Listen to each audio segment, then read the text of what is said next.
We are recording, so yeah, John, you know what's up. So I guess we're just gonna bounce on in and do this, and within our hour.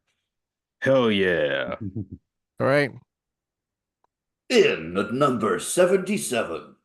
To solve this problem, I'll have to be Superman 4, The Quest for Peace. I rented this VHS like 5 times in the late '80s. That's there. I've confessed that I rented I Superman had 4. I had the box set of these films and I used to watch all of them, including this one. Mark looked confused. I was making a Family Guy reference. I did not remember that. I just saw this. Yeah. Okay. No, I have that tin, that DVD tin from like 20 years ago, and I don't think I'd ever watched Superman 4. And then at 1 hour and 6 minutes, it started glitching, and then I had to download it to finish the movie. But I don't I feel think that I bad that my DVD of Superman 4 won't play. I think I had that same tin, Matt. Yeah, yeah. Mm. But no, it's because 1 and 2 were on TV all the time, so I saw them a lot. I think I still haven't seen 3 straight through, and but 4 I've seen this movie like 10 times, but not for 30 or 40 years, not since the I late feel 80s. like I saw 3 and Yeah. 4 on TV more than 1 and 2, maybe because they were cheap. Okay. No, they'd make a big primetime special out 1 and 2 in the '80s on like ABC or something. Might not have been ABC, but Anyway, what who are are you? I I'm am. Oh, no, we have to do it in order. We have a biblical combination today. This is Matt. Mark. Luke. And John. Yes, yes, eh, it's a I. 2 weeks. Jesus. No, next week is Right. also biblical combination. Okay, we always love it when Films and Filth, the Citizen Kane of podcasting has the biblical connotation. It means what everything we Yeah. say is word up. For this Christ metaphor, um, this is my first time seeing this. Not only that, but the first time I saw Superman 1 was 2010 after Iron Man. Oh wow. So when I saw it, I was like, wow, this is a lot like Iron Man. And then I saw the Donner cut of Superman 2, and that's it. And then I saw this. And I saw Man of Steel, which I didn't like. Hmm. So Yeah, the anyway. theatrical cut's the way to go for I'm sorry, Richard Donner, RIP, but Hmm. the theatrical cut's better. I concur. Interesting. Interesting. Okay, There I'm well maybe are sure the film Richard Donner would have made if he'd actually been able to make the film would have been good. Yeah, But probably. whatever the Donner cut was made of, a Frankenstein film out of bits on the floor. Yeah, you're Yeah, it seeing wasn't well great. rehearsal and test footage. what it was made of is they filmed almost all of 2 while they were filming 1 because they were doing Yeah. the back-to-back thing that really hadn't been done much at all, if ever, and they blew it. And even though, I mean, you might have to stop me on this because I went so deep into the sad and sordid trivia on the making of these 4 films, which is Hmm. insane. Um, hmm it basically it sounds like they didn't have a budget or a schedule, but they fired Richard Donner for going over budget and going over schedule. And Richard Lester, who did not want to direct any of this, but the Salkins owed him money from like 2 Three Musketeers movies in the 70s. That's the only reason he was there. He even tried to talk Richard Donner out of directing the first one because he was like, listen, man, I'm only here to because they owe me money. You should get out. Don't do this. Um, he reshot everything that Donner shot, even though it was, obviously already existed.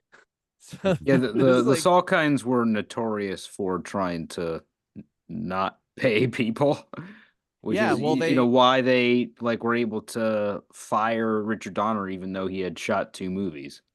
Fire. yeah, I mean, and also they got away with paying Christopher Reeve something like 10% of what they were paying Marlon Brando, and then Marlon Brando Yeah, sued yeah, yeah, them yeah. for 4 times as much, even though Marlon Brando is trying desperately to get out of even appearing on screen. Like he was Well, like, "Hey, make me a donut ooh, that talks, please, or a suitcase." I Uh, have about an hour's worth of anti Marlon Brando rants if you want to go down that oh route. boy, dude, yeah, I feel like it's almost just his fault that Superman 4 is bad. Like it's like if he hadn't have taken all that money from then they wouldn't have had to sell the rights. It I don't know. Well, I But mean, yeah, he's and after like he had spent the 70s like burning every bridge imaginable that he had built like with his sort of comeback with The Godfather, and so it's like your fault if you hire Marlon Brando. Like You know, Yeah. with everything he did on Apocalypse Now to make Coppola go insane, it's like you worked with him on The Godfather. You knew what he was gonna do, and he showed up like 40 pounds overweight, not knowing any of his lines, and demanded to be shot in the shadows. And he had to write his lines on the baby's diaper so he Yeah, could remember the In lines. this one, not Oh. Apocalypse Now. I mean, Superman 1, excuse I me. don't know. We're Maybe talking there about was a Superman. baby's Marlon diaper in Brando's that. not even in this movie, but that's fine. yeah.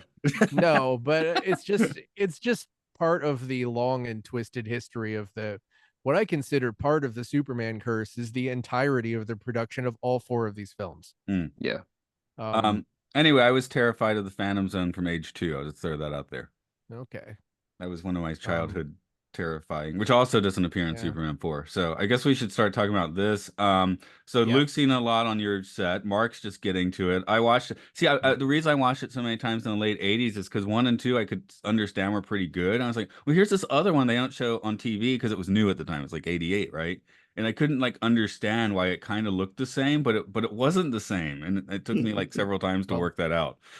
This movie sucks. That's the problem. Yeah. But one of the things is that there was a guy who worked on 2001, and he was not on this movie. He was on the first 3. He was specifically the flying director. And he had his own like method that was called like the Zodiac method or something. Like it was involved his last name, which I'm gonna find his name, and I guess I just This is called putting damaged footage of Reeves onto Zoran. another onto a Well, sky. Zoran can we Perisic. can we gotta slow down here. I think we gotta like set the stage for like what this movie is and like why it sucks and why that's depressing. You know, so like I think honestly it's better than Superman 3 because it's a full half hour shorter. Like that movie is way too long. It has Robert Vaughn doing a Gene Hackman as Lex Luthor impression, basically, and so it sucks and is boring. It's also better than Superman 3 because it's a Superman movie. Yeah, and not a Richard Pryor movie. Yeah. Superman 3 is an unfunny Richard Pryor movie. So the quote I always heard about Superman 3 was that he liked Superman too much to ad-lib, and the writers liked Richard Pryor too much to try and tell him what jokes to do. So the film accidentally had no jokes. That sounds about right, yeah. But I think 4 is like Christopher Reeve realizing how much Superman 3 sucked and trying to course correct and say, like, look, Superman is supposed to be a champion of Earth, and what is the greatest crisis in the world right now is like nuclear proliferation. So we should tackle that as like a real world subject. And for me, as someone who loves comic book history, that was like the raison d'etre for Superman for Siegel and Schuster. Like if you read Golden Age Superman stories, he's fighting like corrupt cops and landlords.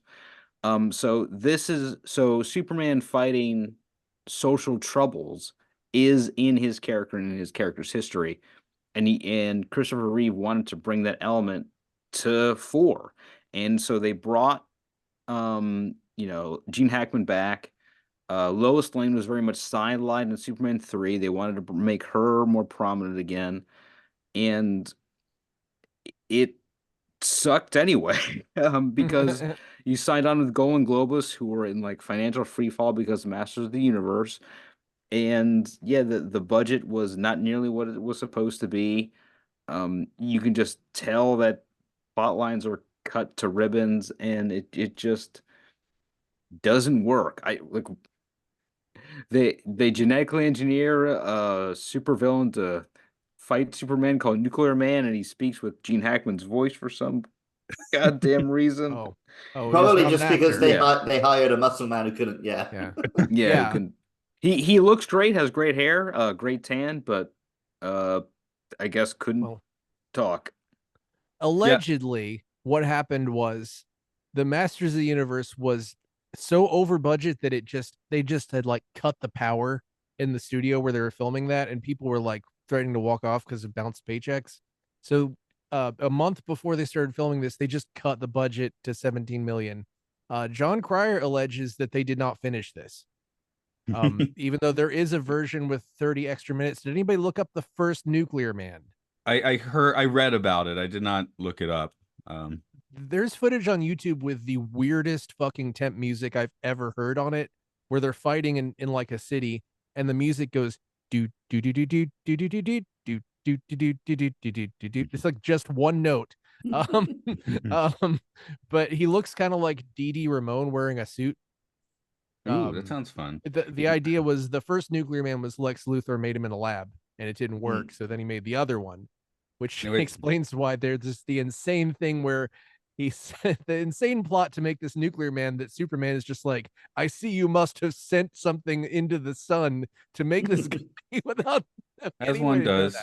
No, Reeve later pointed out, I guess as a example, like when Superman lands at the UN near the beginning of the film, he's like, well, in landing on like a random piece of backlot road where you can't see anything, where Superman 1 they would have done like a location shot where it's clearly him landing at the UN. So they filmed in New York, the first one. Right, where this one is not at all filmed in New York. Although it's not Metropolis anymore, is it? Was it ever Metropolis? I guess it wasn't in any of these movies. I think it was. But they have a Statue of Liberty. They mention Metropolis and stuff. They do mention Metropolis for sure. No, they do. I'm just saying it's Metropolis with the Statue of Liberty, the Twin Towers, and the Empire State Building. Well, they're probably called the Statue of Justice and the Two Towers and the Vampire State Building. I don't know. I'm making up words.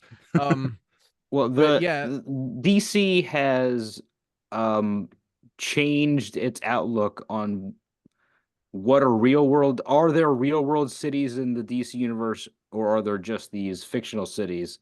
So sometimes there's a New York and a Metropolis and a Gotham, but sometimes there's not a New York.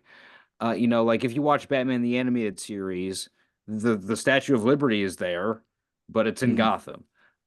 So you just gonna have to go with whatever reality is there at the time.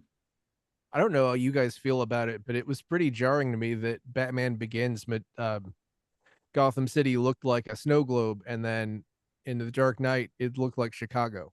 Not that that's a bad movie, but it was just like they just sort of took the idea of making a cute little bespoke city and just kind of tossed it and balled it away. That's the evolution Dark of comic Knight book and goes Dark too, Knight Rises just Gotham is just a normal city. It's not very gothic at all. Yeah.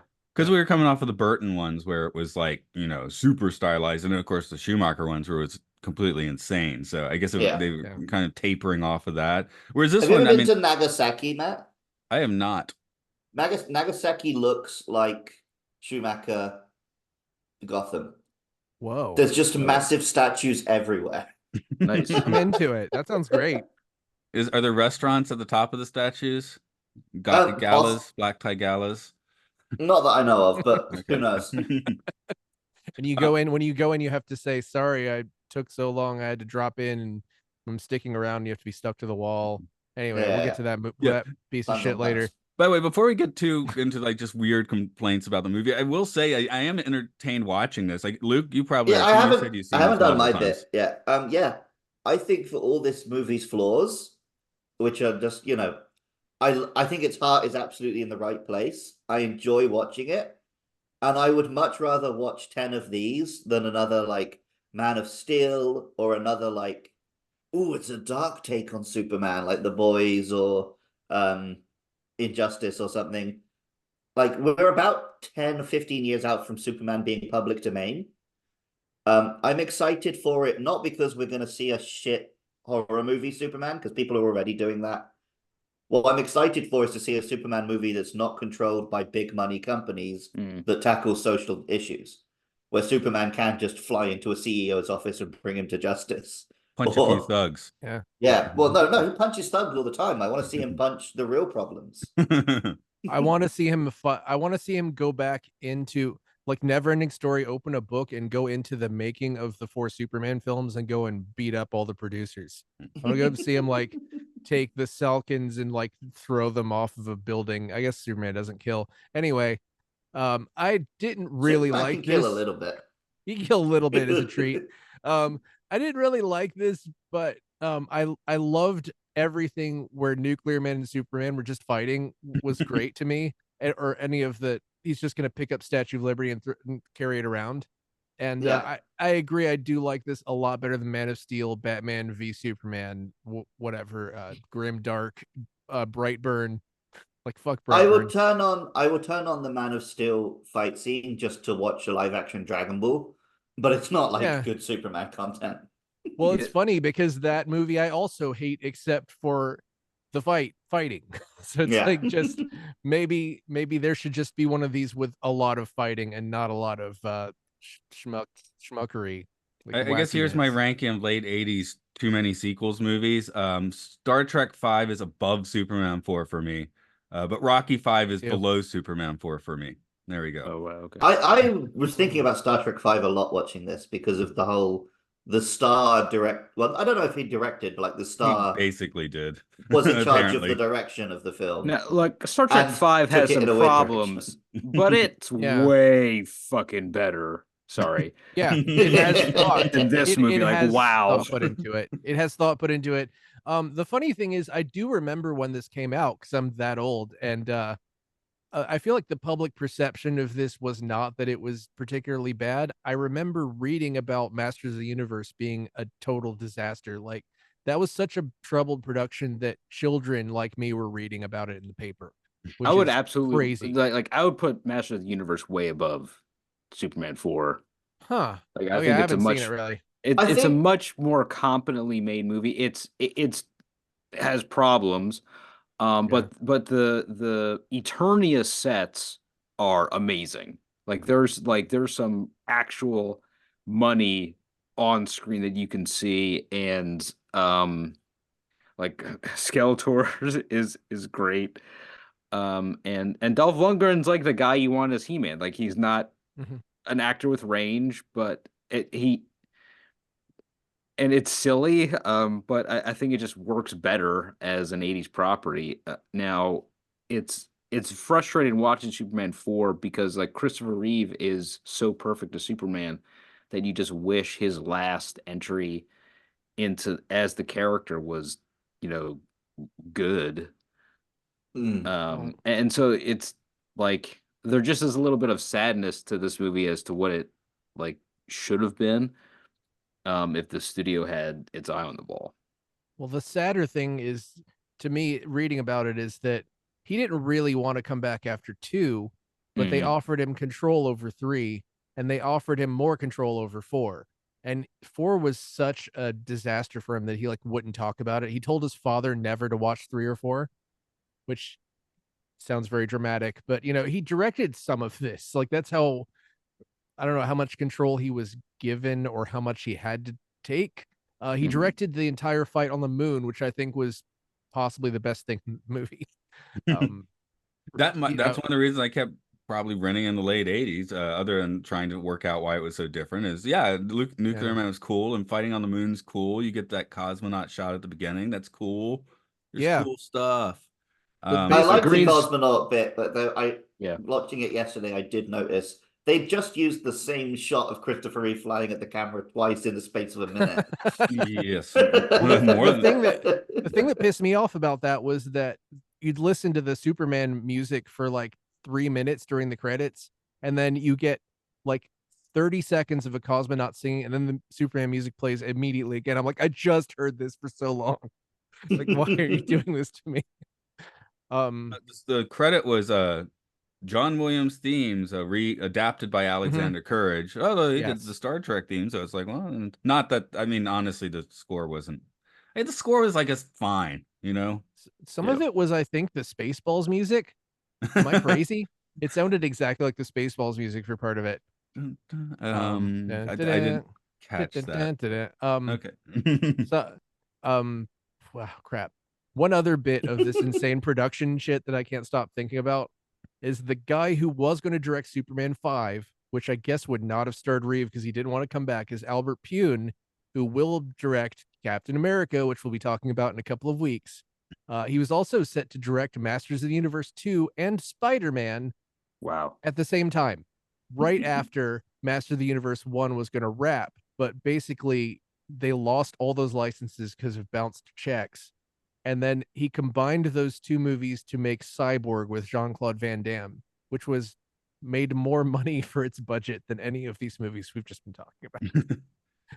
This is really funny. I like to imagine this guy actually wasn't into like comic book properties, and they just kept giving him these films as a prank. The guy who directed Cyborg slaps. Like maybe that's Yeah. just maybe that's a lesson. Like, all right, your budget is $1 million. That's it. Dude, yeah, there are so many good minimalist sci-fi movies that like Hardware from around this time is super Hell good. yeah. That's what popped in my head when you said Cyborg. Fuck yeah, that was so good. That was the guy who Marlon Brando would fuck over on the island of Dr. Moreau. Anyway. Richard Franklin. Richard Stanley. See, I know that Richard you Stanley. meant Yeah. Sorry. You meant the guy he would fuck over, but I'm hearing that sentence as the guy Marlon Brando would fuck over on the island of Dr. Moreau. I mean, according to Quincy Jones, Marlon Brando would fuck anybody. Yes. He said he would fuck a mailbox. King shit. Yep. You could get away with that on the island. Yeah. Hey, Luke, can you pop us with a story before we get too deep? Sure. The world at the end of the Cold War is on the brink of nuclear destruction, and a little boy writes a letter to Superman asking him to rid the world of nuclear weapons.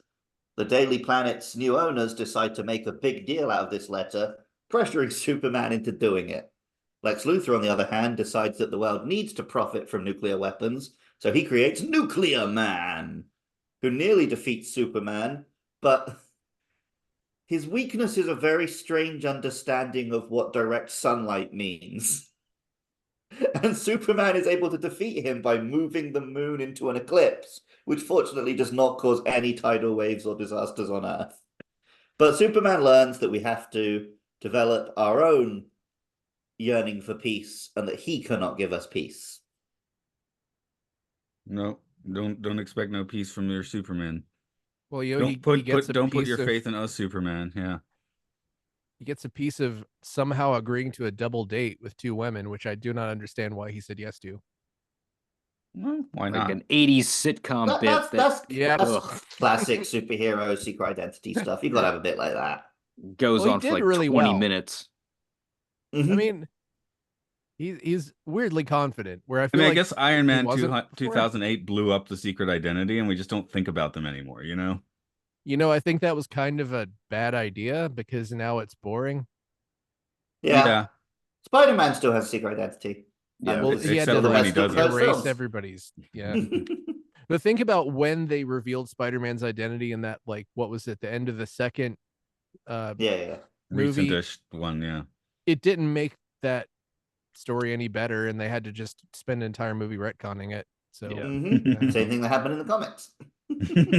Yeah.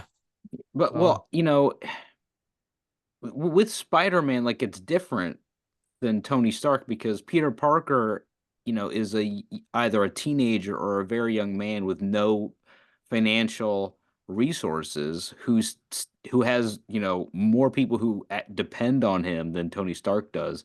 So him having to reckon with protecting the people he loves when his secret identity comes out is much different than if Tony Stark has a secret identity. So that conflict could work in a movie with Peter Parker trying to scramble to deal with the planet knowing he's Superman, knowing he's Spider-Man. And I think in the same way, Clark Kent being a reporter, like if it comes out that a reporter for the Daily Planet is actually Superman, and that would compromise the Daily Planet's journalistic integrity. And so that could be a plotline for a movie with Superman's identity coming out, but instead it's just kind of played for laughs in these films, and I think it works in the first couple movies, but in here the bit has worn dry, I think. Well, the other problem I think in this film is I've forgotten her name. Who's the new love interest? Mariel Hemingway. Yeah, Lacey Warchild. Yeah. She likes Clark. Yeah. Lois likes Superman. It just makes Lois look awful. Yeah, and also like bullying Clark Kent because she fancies Superman so much more, whereas Lacey, and the whole time Lacey likes, you know, the actual nice farm boy Clark Kent. It made the dynamic kind of weird. That They did a character similar was thing so with Lana weird. Lang, but they didn't lay on the like, no, Clark, he's a loser. So thick. Yeah, I was just gonna add in. I've been reading the original run of Avengers. I'm up to like 1974 now or whatever, and they just go out of their way. Like this, Iron Man is Tony Stark's bodyguard, so people are always like, "Gee, where's Tony Stark?" Even when all the other Avengers have like basically they know each other's secret identities, for some reason they still don't know Tony Stark's. Which so it's weird in the comics how hard they push him having a secret identity. Superman, I mean, Superman's got three identities, really, because he's got the Kal-El one is his actual self. So, Well, I don't think. See, my favorite interpretations of Superman, I would never say Kal-El is the actual self. no, who's the actual self then? I mean, Clark Kent, Clark Kent, like the man Yeah. is more important than the super. I hate a Superman story that leans too hard into the alien angle. Yeah, it's the whole thing where nature and nurture both come into it, and you could assume that nurture, since he's an alien, factors into it more. I don't know. Yeah, for me, like simple farm boy from Kansas who finds out he's an alien. Have you read All-Star Superman? Yeah, I love All-Star Superman. Because I feel like that definitely goes the opposite direction. Yeah, he's like a god in that Which comic. I think I heard that's kind of the template they want to do for the next movie at this moment in time. That could change. I heard that very early on, but that picture they put out looked way too Man of Steel for me. I think James Gunn is going to do something. I'm sure he's going to do something decent. Like, I've got faith after Guardians. Absolutely. I think he can do something that is emotionally balanced and does not make Superman into like a dick too much. Oh yeah, the meme I'm saying you're thinking pre-production. We have like images from that now, don't we? Of him putting on. Yeah, I mean, it's basically still pre-production, but yeah, we'll see. I don't know. It may be that James Gunn is just due for a whiff, but I trust him. So who the hell knows? DC have certainly put some trust in him. How do you all feel about our? We'll see. I kind of feel like he was set up to just be the fall guy for all the cuts they're making. Like he's the nicest guy in the world, and he's the face of the company. While Zaslav is like, we're just gonna take Batgirl and throw it in the fucking river. Fuck you. You'll never see it. You'll never see Coyote versus Acme, you pieces of shit. I care a lot more about Coyote versus Acme than I do Batgirl. Me too. I'm mad about that. Anyway, to the point, I'm not giving them any money except for that you're making an exception. I'm just saying. I can't think of one, but I guess Furiosa, I gave them 400 yen for this. Yeah, I think Furiosa is a Warner Brothers production, and I'll pay to see that. But that's it's great. It is. I've seen it twice. I'm probably going to go for a second time after this podcast. It rocks. I don't think we've gotten it in Japan yet. I think we just got it. Oh, we just got it. Okay. Here's a spoiler: Immortan Joe's sons are named Scrotus and Rectus. If that doesn't make you want to see it, rules. Yeah, super good. We're supposed to want to punch John Cryer in the face in this movie, right? He seems to be he's 80s most punchable guy. Is he? He's up there. Was he like a problematic character in the John Hughes verse? I don't remember. He was a brat packer for sure. So no, he had a crush on Molly Ringwald in and she didn't go with him. In That's Pretty what in happened. Pink. Use Ducky, is that what it is? Yeah, Ducky. And so I don't know why. Yeah, people call his character problematic, but he just had a huge crush on Molly Ringwald. Like, who wouldn't have a crush on Molly Ringwald if you're 17? I was just asking. I couldn't remember. It turns out but you're not the first person to say that to me. Yeah. I guess I felt like in this movie he was kind of hitting into that. So that's not what was bugging me. And not bugging me. I'm just like, he's very much like now that several years ago it would have been like Andy Dick or Rob Schneider, right? He's just the most brilliant. He's the most brilliant scientist in the world, but also stupid, which is very annoying. I mean, he's just there to make things. That is one of the problems with the whole Superman. This whole Superman franchise is that Lex Luthor is supposed to be the greatest criminal genius in the world, but he surrounds himself with idiots who constantly hold him back, and it doesn't make any sense. Like, in your first couple, you have Ned Beatty, like never say no to Ned Beatty in a role, but his character is just so incompetent that it doesn't make sense why Lex Luthor has him around. And in the Makes him same feel way, smart, I guess. I guess. But at least John Cryer has some like mechanical aptitude that he's able to make gadgets for his uncle. Like Yeah, for I'm all gonna of make these. a. Sorry, go ahead.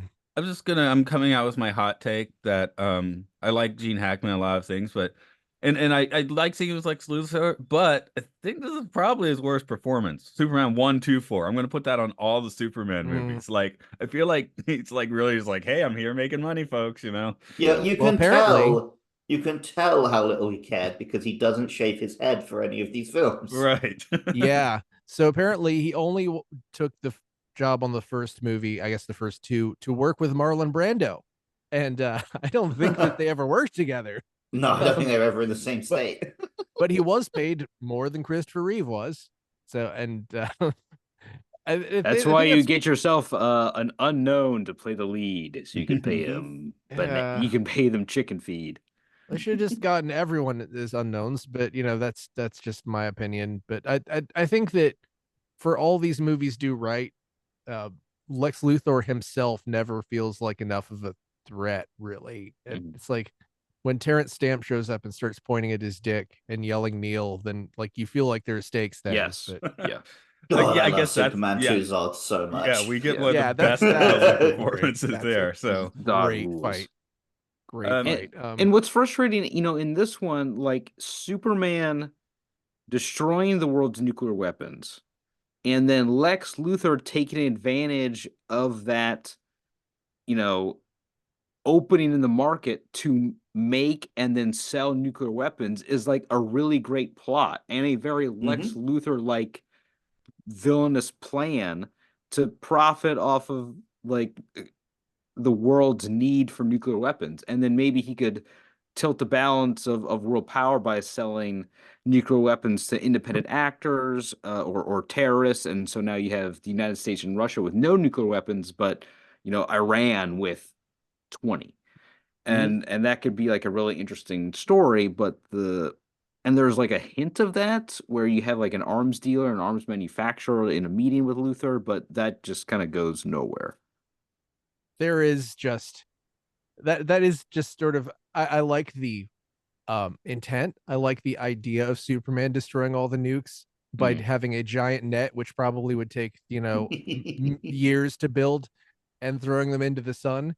But yeah, that would I feel like immediately war would break out somewhere, and that would be chemical weapons. Well, I was so immediately. interested that watching it, I'd forgotten like the countries are just like, oh great, yeah, we'll go along with this. There's none of them like trying to fight back. There was no like, he removes America's nukes and suddenly Russia starts launching theirs. They were they were wheeling them out for him. But every one of those countries could just have a secret one. Like that also is very, very possible. It's like, I mean, Superman has X-ray vision and stuff. Yeah, I guess he wanted to. He could get rid of all the nukes. So did anybody think to themselves, I wonder what this would actually do to the sun if you threw the nukes into the sun? I don't think we have enough nukes on Earth. Yeah, I don't think it would do that much. The sun. Yeah. Sun's really big, Mark. I don't think these guys understand how big the sun is during a lot of those effect shots. I researched that there is a paper that details that maybe in the near future we'll have the technology to drill 50% into the sun and make the sun explode, destroying the entire solar system. And but anyway, that wouldn't have happened here. So there's no reason to worry about it. We can. Well, the reason these people made this paper, they're like, what if someone could do it? Like Lex Luthor. It also amuses the shit out of me to just be like, well, what would we need to do to make the sun a bomb? Yeah. Anyway, I'm much more concerned about the moon at the end than the sun in the beginning. That climax is so frustrating because Nuclear Man is so vulnerable to a lack of sunlight that if he's just put in a dark room, he basically powers down and can't move. And so Superman traps him in an elevator and drops him on the surface of the moon. But there's the dark side of the moon. He could have just went like 10 miles in the other direction and dropped them on a spot in the solar system that is dark forever. But instead, he travels all the way to the moon and plops them in a place that is exposed to sunlight for 24 hours a day. Well, Clark Kent is not an idiot. It's better than the Space 1999 Mark and I just covered, where the guy also has godlike powers unless he doesn't have exposure or light. So they build like a tiger pit for him to fall into and then cover it up so it's dark. And then the planet explodes. But yeah, that is, it's also hilarious that after that he just takes him and throws him in a nuclear power plant, and the result is that all the buildings in the city just light up, all of, like, even rooms that are unoccupied are lighting up, which would be very upsetting if you were like in a building that's completely dark and then everything is suddenly lighting up. Like, Yeah, I don't if you think used power to works like that. sleep. Yeah, like what the hell? That would be if you're on the street and that happened, that would be insane. I guess if Superman does kill somebody in this movie, I guess. You're right. Yeah, he kills nuclear. No, Man. he's just in that reactor for eternity. Oh, okay. Is Nuclear Man truly living? It's a fate worse than death. It's his son, technically, so he's just killing his son. He's doing a late No, abortion. you're forgetting, Mark. I am the father now. Oh, yeah, you're right. So fratricide, then that's fine. It's just like in the Bible. Do you guys think that that Gene Hackman kept saying nuclear deliberately? Yes. Very fun. He wasn't into this pacifist shit that Christopher Reeve was trying to push on the audience. But also there was a line that I could not believe that I had to rewind, where he said to Lenny, he gets his energy from the sun, and without it he's like you at night, useless. There's like, is he telling John Cryer that his dick doesn't work? Yes. That's wild. He's a villain. Wild joke. He's a super villain. That scene was the scene that I was laughing at, because they're clearly in a room where the entire room is illuminated by sunlight. Yeah. Like, well, the sun doesn't just shoot like direct beams.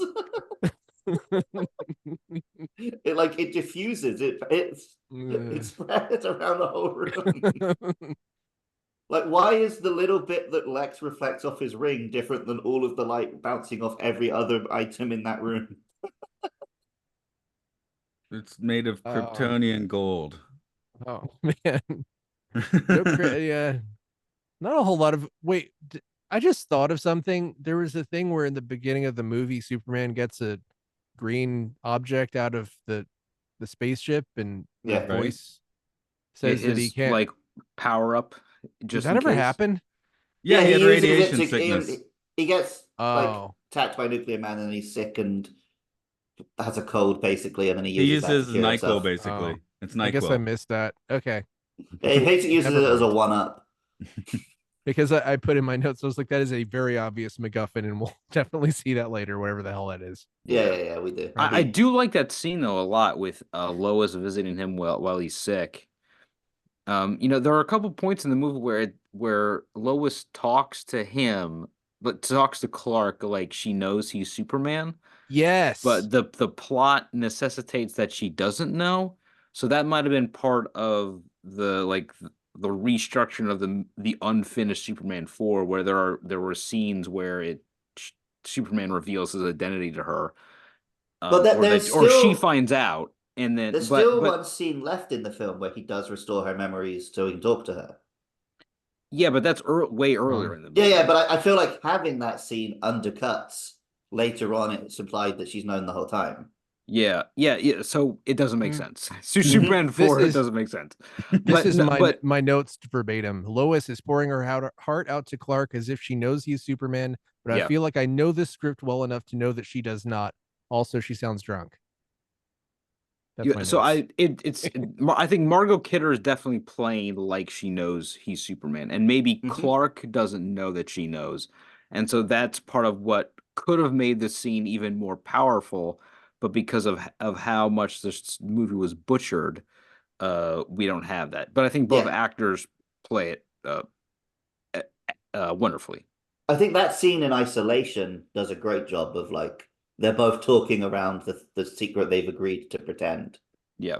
But it doesn't actually make sense in the context of the film. Yeah. I also love the way it's so lit and just staged, where just Christopher Reeve just kind of staring into the firelight.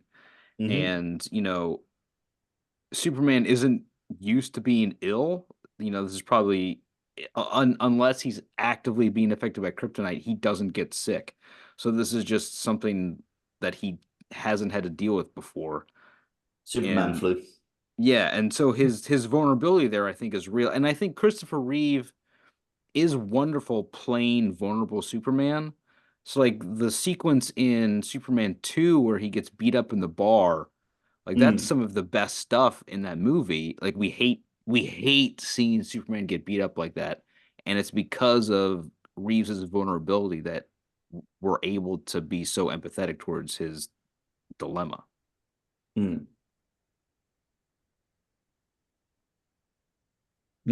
My brain stopped there for a moment. That's when I talk for more than 5 seconds, that happens to people.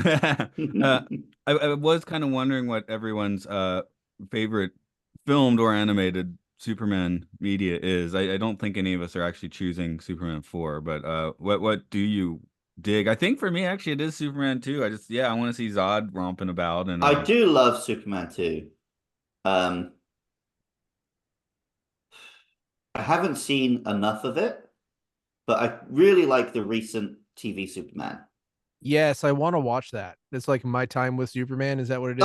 So there's that one. That one I haven't seen any of, but there's also, so they did the Supergirl show, and then in season 2, Superman showed up, and now that Superman has his own show about him and Lois raising kids. That's Superman and Lois, and then the animated one is My Adventures with Superman. Yeah. But they both seem like they're getting Superman what I would consider correct. Yeah. But I haven't seen enough of them to be sure. So from what I've actually seen, which is how a normal human would answer this question, yeah, Superman 2. I'm gonna go Fleischer Superman. Oh, that is good. Oh yeah. Yeah, it's hard to beat that. But I'd also say that the animated series that like Bruce Timm and them did that followed the Batman, that was very good. I didn't see all of it, so I can't help but think of the N64 game whenever I think of that. I mean, God, I remember what they did a thing where Malcolm McDowell was Metallo, and that was almost as like this body horror version of like the thing they did with Mr. Freeze and the Batman shit. Hey, there's a lot of good stuff in that, then probably more than I've actually seen. Because they started doing a million other series. There's like Justice League and Justice League Unlimited and blah blah blah. But that was great. Of course, Lego Batman's has a bit of Fantastic Superman as well. Fantastic. Oh yeah. What if I was like Injustice Superman? Because I like when Superman punches people to death. Then I would fly to America and beat you up for being an American. Then you would wedgie you and put you in a lock. You know, the idea in comics that I'm least interested in is, what if Superman was an asshole? Like with The Boys or Invincible or Injustice or what have you. You know, like my line to especially some of my customers who think Superman is boring, my pitch for them to read Superman is it's a cliche that absolute power corrupts absolutely. So what if the most powerful person in the world was also the kindest? Yeah. And that's what the Superman story is about, like the power of kindness and how like far that could take you. And I think that's what's beautiful about, you know, the character. And I think that's why I love the first Superman movie, because I think that gets that across really well. I think they're both, Superman 1 and 2 are a little goofy, but I think they just Superman, have so much. You can have a bit of goof. It's fine. Yeah. But I agree completely. There's nothing subversive about a story where powerful people are evil, because that's just the world we live in. Yeah. Whereas, I think there's no greater act of rebellion than just being kind and good. I'm sure somebody's already said this, but I think that powerful people are often evil, but usually strong people are kind. Yeah. There's a difference between strong and powerful. Like my favorite sort of, I watch some like gym content and stuff on YouTube. Like I have no interest in someone who's like, I'm strong, so I'm better than you. I like people who are like, I'm strong, so that's why I'm going to lift you up with me. Mm-hmm. That's let me show you. strength. I'll show you how to build the muscles in the right way to not like hurt yourself. That's why I will always prefer a Schwarzenegger to a Stallone. Yeah. But Stallone was almost Superman, but apparently Marlon Brando said, no Stallone. And then Like Stallone hated Brando forever. There was a video I saw recently of Stallone being all like, oh, you know, people these days are too weak. The world's not tough. It doesn't toughen you up. And I was like, oh, fuck off, Stallone. Whereas Schwarzenegger's all like, he's pretty progressive and hippy-dippy. And whenever people ask him for advice, he's really kind with it. Yeah. So I consider that real strength. Imagine where America would be if Arnold Schwarzenegger was the model for republicanism, like a pro-environmentalist, pro-LGBTQ politician. What a dream. I feel like that could have happened. It just is a thing where it started in the 90s. I don't want to get you can look it up, people. Look at like the fairness doctrine and Rush Limbaugh's rise to power and shit like that. It's and the what Newt Gingrich did with the Republican wave in the 90s. Terrible stuff. It is important to remember that stuff didn't just happen by itself. People made it happen. Absolutely. It's planned. Also, if someone supports Project 2025, kill them in the streets. I mean, with kindness. I don't know what that is. Oh God, just don't look it up. Don't. If I live in Japan, should I not look it up? Oh God, it's the worst. It's the worst. It's the worst. Just imagine if evangelicals had like a super evil text that they were working from, that everyone is learning about now. Anyway, it involves fascism. Anyway, it's gonna suck if that doesn't get destroyed, but you know, sick Superman on him. Let's all vote in November if we possibly fucking can. If you don't live in America, then just, you know, get a couch ready for when we have to leave the country.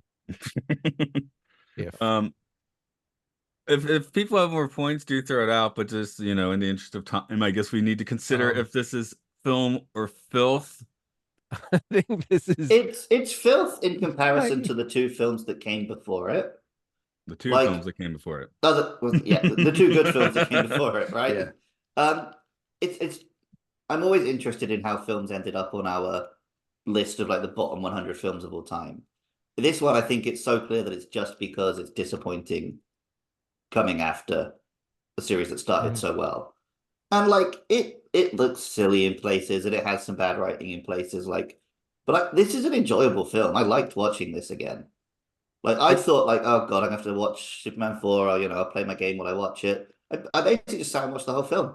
It's a fun little film. I think it's partly a you know, initial release thing, because if you see this in an initial release, we're watching it so 35 years later or whatever, right? So it's like, it's kind of charming now, you know, it's kind of fun, there's elements we like, but you see this opening weekend, you're like, what the hell did I just watch? Star Trek 5, I saw that a preview showing like a week before it actually came out. My dad and I, when I was like 10 years old, and we both came out like, what the hell was that? And you know, it took several years for me to really start loving Star Trek 5, which I am a pusher for that one now. Me too. In opening weekend, we did not like it. And in opening weekend, I think if you went to see this, you'd just be like, oh, you just felt like you got duped or something. Yeah, not like if I had to take like my 10-year-old son to see Superman 4 and I paid for 2 tickets and 2 boxes of popcorn and 2 sodas, and this was the movie, I'd be like, but as a 7-year-old seeing Superman 4 at Blockbuster, I mean, like, oh, there's another Superman movie that I haven't seen, cool. And having my dad pay for it to rent it, then it's, you know, kind of nice to watch on a weekend afternoon. Yeah, for me it was like looking in the TV guide saying, oh, there's a superhero movie on Sunday, nice. This is before there was a superhero movie every single day, right? Like yeah, the funny thing is that the thing I didn't know and we didn't talk about is that I looked up the Superman 3 also had kind of Superman versus another Superman. So this series was in the same rut that like superhero movies are in now, where it's always the guy versus another guy. Anyway, this compares very all of them except the first one, because Zod is just what if there was a bad Kryptonian, and then Superman 3 is what if Superman had to fight himself through some kryptonite nonsense, and that's also frustrating. What if Superman had to fight a clone of Superman? Like, Superman has a lot of great antagonists. So there's Lex Luthor obviously, but there's like also Brainiac and Darkseid and Metallo. Like you don't need to like create another Superman for him to fight. There's other ways to give him an antagonist. There might have been rights issues. I mean, especially considering this stage of the film of what canon films or whatever. The more recent movie, like Man of Steel and stuff, it's just because, like, for the general public, I think these movies loom so large that people forget there's 80 years of comic books. All they think about is, oh, well, there's Zod and there's Lex Luthor. That's the two guys Superman fights. And so the films, hopefully this will change with James Gunn, but so far the films have just been locked in Superman fights those two guys. Well, Man of Steel is a lot like Star Trek Into Darkness. It's like, hey, it would be cool if everybody had to fight Khan again. Everybody loves Khan. Everybody loves Zod. I didn't quite like Michael Shannon's Zod. That's what I was saying. Do you love Michael Shannon? I cannot. He was definitely Terrence Stamp is odd. Ricardo Montalban is Khan. Completely different character. Right? You know what else was great about Man of Steel was the Russell Crowe playing some version of like Jor-El that seemed like he was so drunk that he didn't realize he was dead. Yeah, and like that was good. Laying the Jesus metaphor on real thick. Yeah, we've had a child, Zod. A boy child has come to us. One other, I'm going to throw one last piece of trivia out, a total non sequitur. Apparently, the OCP logo in RoboCop was a parody of the Canon Films logo. I can see that. That's definitely a Paul Verhoeven kind of thing. Was a parody or something. Everything in RoboCop is wonderful. Anyway, Matt, Mark, I assume you've seen Robo Nitorio, right? Wait, what's that? Oh my god! If there's some RoboCop documentary came out recently. Oh, so the Oreo one, the Oreo. Yeah, the Oreo. Like, yes, okay, yes, I have seen that. Okay, I love that so much. It's so good. Later. Hell yeah! But speaking of parodying canon films, one thing that I find interesting just about the political aspects of this movie is that so much of canon's output in the 80s was, like the latter Death Wish films, stuff like Invasion USA, like very much in the like Reaganite, like propaganda action film wheelhouse. Like, but whereas this one is like very, pacifist, like leftist. And so it's just interesting that that both of those camps could exist inside the canon production fiasco that was going on at the time. And I think that probably has to do with the fact that they weren't paying very close attention to the moves that they were making. But I don't know, like it's just interesting that you could have like Invasion USA and The Quest for Peace from the same studio. I think that has a lot to do with Christopher Reeve just being like, I'm not going to do this unless you give me some control. And I didn't see a whole lot of direct evidence that he wrote that much into it, but I think that yes, that had a lot to do with him. And part of the 80s was Reagan sort of acting like he was peaceful. I don't know. The whole, what is it, the missile defense system that was supposed to be in space, and then Star Wars. Star Wars, yeah. We'll see a movie about that soon. Not really, but I have a 10-star review here, which you might seem to be weirdly smiling because it's just so scatterbrained and stupid that. Yes. Are you looking the same one, maybe? No, I'm excited. Just go ahead. Okay, this is. I have to read it excitable. Okay. Wait, before you read this, I'm gonna say my piece and go. Okay. Right. Oh, you'll have to hear it later then. Yeah. I like Superman. I don't hate this film. I think it is a shame that we've got like 3 or 4 Batman films on our list, but no Superman films on our good list. But I just think the world is still waiting for someone brave enough to make a good Superman film. And I hope we get that soon. But even if we don't, there's the comics, and we can all be Superman in our own lives. There we go. So please do that, listeners. Bye. Love you lots. Okay. Peace. Hit your train. Okay. Or there's public domain Superman. Right. Here we go. I have to read it excitably. The best Superman movie ever. I love Christopher Reeve. I love the first 3 Superman movies. Superman 4 was the best because of one reason. Christopher Reeve wrote the story himself. It was great to see Gene Hackman reprise his role as Lex Luthor too. The villain Nuclear Man was kind of lame though. Ha ha ha. They should have either casted Smallville's Tom Welling as Clark Kent Superman in Superman Returns instead of Brandon Routh, who bears no resemblance to Reeve whatsoever. Chris will always be remembered, especially after seeing not only him on 2 episodes of Smallville, but Annette O'Toole, who plays Martha Kent on the show, played Lana Lang in Superman 3. Yee-haw! Even though he is dead, he will always be Superman. See this movie, but skip Superman Returns. Watch Smallville. Like, what? Wow. That's like the most convoluted, confusing review ever. I love it. Oh, how many people found that helpful? Excuse me. 5 out of 11. Okay, that's half and half.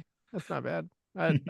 I do. We didn't talk a whole lot about Christopher Reeve and how his trajectory was just really kind of sad. It's just, it does bum me out that he was underpaid, and then when he started having any creative control, the movies just kind of went to shit, and he lost interest, and then he got injured. And I don't know, man. And he put a lot of money into. I know it's like when a celebrity comes down with something, they always dump a ton of money into it, which it's easy to be kind of cynical about. But also, he could have just kept all of his money. He seemed like a decent guy. Yeah. Yeah, I don't think I've ever heard any dirt on him. So yeah. It's a bummer because, man, he made these. Without him, these movies would have been. Like, none of them would have been all that good. Even Superman 3 and 4, I think, was necessary to basically keep the comic book movie at least on, like, keep its pulse going a little bit. Just like, these things still, because what is there other than Superman 3 and 4 in the 80s until you get to Batman? Is there any? Well, there's Captain America. That's 1990. There's Incredible Hulk. What is it? Bill Bixby Incredible Hulk had a few movies. That's the TV show, right? And TV movies. I guess I'm thinking cinematically here, mostly. Punisher. The 80s. Okay, Punisher's 89. Howard the Duck. That's a good one because that was 86 or 85, so it was like right before this. If you want to count that as a comic book movie, which you can, of course, but that's not everyone's first thought. Another disaster. I count that as evidence that George Lucas was never good, but that's a conversation for another. That's Bananas take. Nah, I'm being extremely hyperbolic, but I think evidence that George Lucas was not infallible. And he did. Yeah, but like he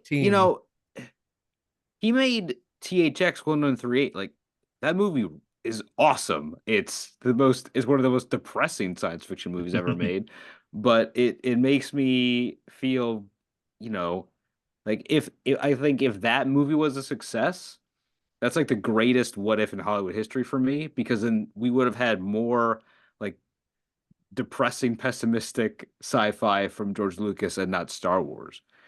And I think that would have been interesting. The 70s did give us a lot of depressing, pessimistic sci-fi too, though. So, and that's my shit. That's why Andor is my favorite Star Wars, because Andor is that basically. Andor is more like THX 1138 than it is like the original trilogy. Yeah, so if THX was a success, we would have had Andor in 1977. Yeah, absolutely. Well, at least we're getting decent stuff now. I mean, and with all the occasional A24 weird shit. It kind of feels like the bottom's falling out. We're about to see Howard the Duck is Marvel 4.7. is about to give us their Superman 4 if they haven't already. I haven't seen their last 4 movies, but we're about to get Superman 4, I think. It's worth talking about, where I don't know if Superman 4 would be allowed to happen now. Like, there's even Black Adam, which was, well, okay, no, that's not fair. Black Adam did have some good stuff in it. Like Morbius. Superman 4 has good stuff in it.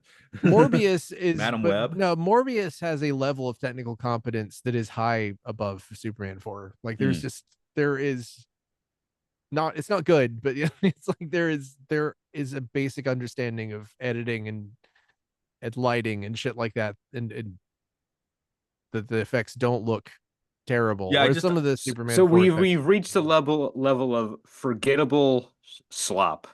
that's 3, I guess. yes, that is the problem. The problem I have with Marvel movies, the Superman thing that 3, makes me forgettable slop. upset is that I will see a Marvel movie and I won't enjoy it, and I will not be able to put into words why. And that bothers me a lot. Yeah, Even they're incredibly dull and they lack personality. See, and I did keep realizing I haven't seen the last 5 DC or Marvel movies, so I don't even know what they do now, really, which is well, probably like for the best. the James Gunn associated ones are good, and Yeah. Okay, so there is Guardians good stuff 3, in, like I yeah. said, there is good stuff in Black Adam, but if you take basically the stuff involving the titular character, it's all stupid. But the thing is just that I watched Ant-Man and Quantum Mania or whatever, and I thought it was fine when I saw it, but then I saw the first Ant-Man and I was like, this is so much better. And Yeah. I'm not sure why. It was the only The thing I script could is better and the dialogue makes sense and it's funny. We're not in virtual rooms for every scene in a Yeah. Atlanta, warehouse space. well, this is the weird thing, and I still don't entirely know how to explain this, but when I saw the first Ant-Man, I was like, I feel like these characters have an internal monologue and they all have their own motivations. Yeah. Whereas in Quantum Mania, it felt like it was a group of people on a tour of a theme park and they didn't have any motivations or internal monologue, which is crazy because I can't really pick. Maybe if I watch it a few times and really think about it, I can find the specific problems. But it still Yeah. felt like a technically decent, fun, competent, good looking film when I saw it. And it makes me insane. Like I think you really need to pay attention to specific moments in these kind of movies because like doing the action spectacle is what is expected of you. But, for like in the first Superman movie, we have Clark witness his father die of a stroke, and that gives him like, this existential crisis of being the most powerful man in the world, but he can't save the person that he loves the most because of the failings of the human body. And that's something that he talks openly about. Or in Batman, we have these moments of him like he's on a date with Kim Basinger and like admitting that I've never even used this room because he's such an awkward lonely person he's never been on a date, or that scene where he goes, you want to get nuts, let's get nuts, that let you into like the weirdness of this Bruce Wayne guy. Whereas this recent run of Marvel movies, we don't get those like intimate moments where we can establish empathy with these characters. Whereas I think like in the Guardians movie or Thor Ragnarok, or especially like Logan, you know, the humanity of these characters is what's important. And instead we're given, green screen spectacle, that's trying to impress us with like nothing, with overworked special effects artists put it in subpar product because of the stress and scheduling that they're under. Yeah. Well, That's where I basically see, Marvel's version of this kind of film coming soon. Hopefully it has a spark of creativity or a part of altruism. That's the thing you can't quite hate Superman for, because it's got its heart in the right place. The poster has, Superman flying off into space with a nuke. You're like, yeah, that seems right, It's more fun to watch somebody stumble and succeed sometimes than it is to watch them do everything and make it look easy. That's all I could really say about how this compares favorably to other recent stuff. And I don't see Marvel learning anything about that. Like they're just gonna learn. They're just gonna try and find the perfect formula over and over again. And then, we're in uncharted territory. I can't even make predictions. We've never had something like what Marvel did, and it's sort of like, well, you don't be sad that it's over. Be happy that it happened when it was good.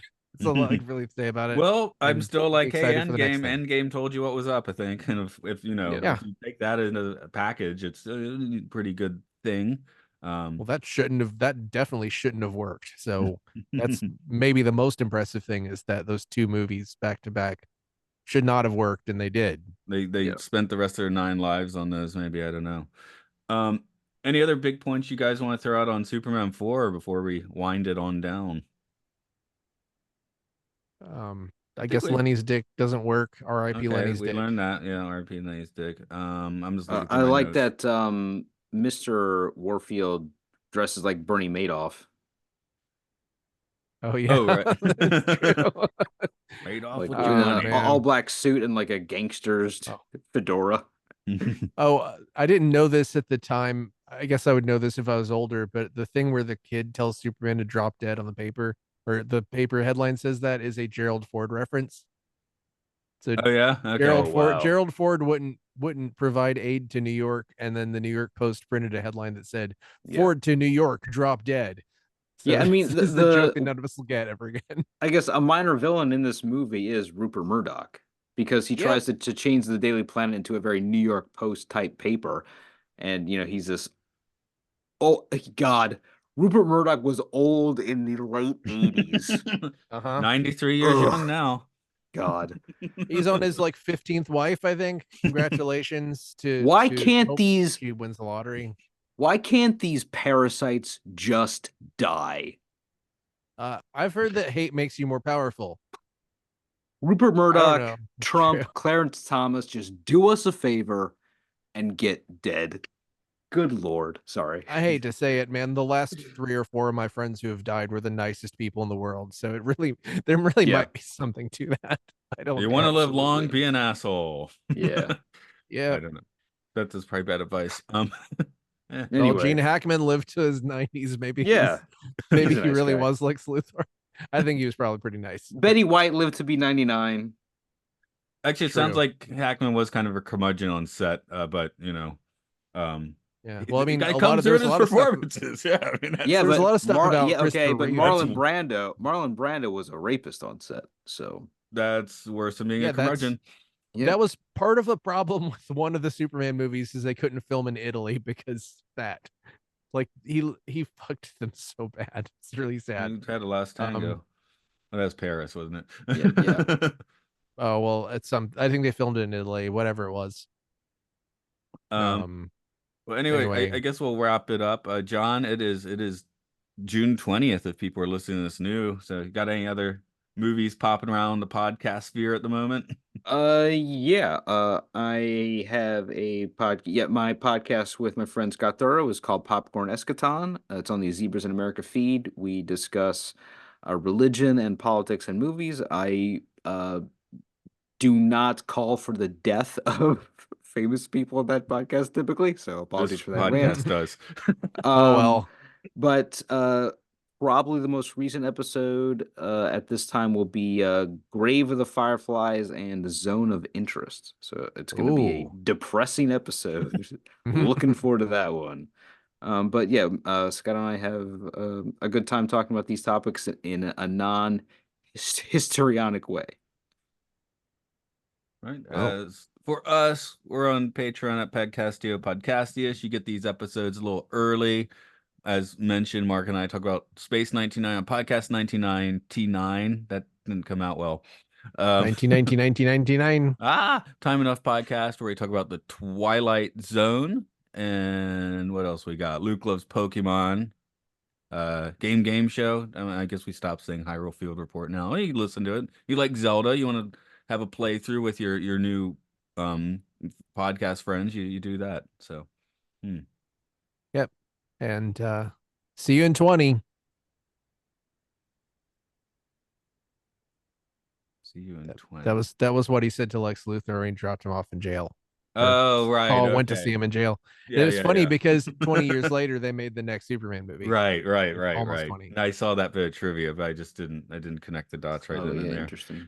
I got so deep, man. I feel like I'm a crazy person. I got so deep into this fucking trivia for this stuff. This is just so fascinating to me. I want to see a documentary about just all the fuckery, all the producers.